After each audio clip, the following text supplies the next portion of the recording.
Welcome to a brand new segment we're calling, I don't know, Facts Amongst Frocks, Wingdings from the Wardrobe, Knowledge Bombs from the Bedroom. We're gonna need your help and input on what we're gonna call this, but I have finally been recording the audio version of my book, Lovely Home Studio. And as I've been reading the book, I keep coming across these tidbits and I'm like, oh, everybody needs to know this. So I'm going to be sharing a tidbit from the book today about exercising on an empty stomach and whether you should do that or not. But before I do that, so I want to let you know the audiobook is out. I narrated it. So those of you that like to walk, exercise, do the dishes while learning, this is a great opportunity. The link to get the book is below. But here's the tidbit where I was like, oh, fascinating.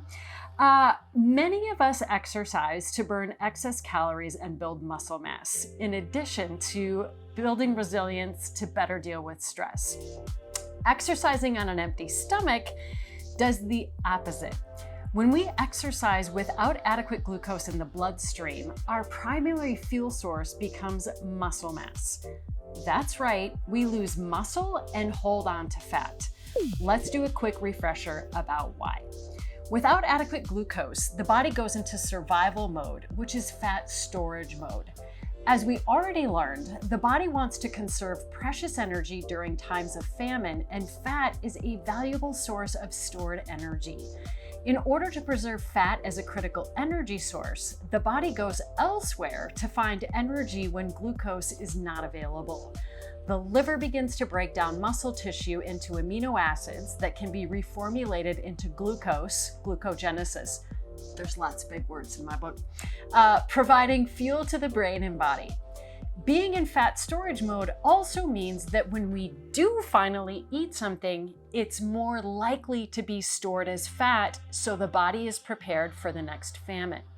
A study conducted by Dan Bernadotte, PhD, professor of nutrition and director of the Laboratory for Elite Athlete Performance at Georgia State University, found that female runners and gymnasts who went long periods of time without eating had the highest percentage of body fat. They weren't overweight, but they had more body fat than those who ate at more regular intervals. The longer they went between eating events, the higher their body fat tended to be, especially if they exercised during these periods of calorie deprivation.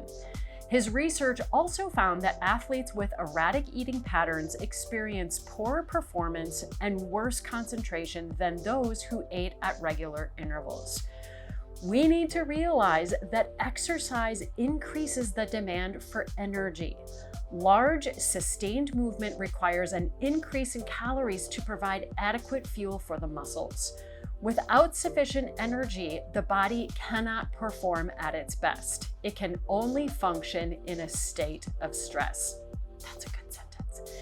This translates to not being able to work out as hard as we want or as long as we want, which means we burn fewer calories and our exercise sessions lose efficiency and effectiveness.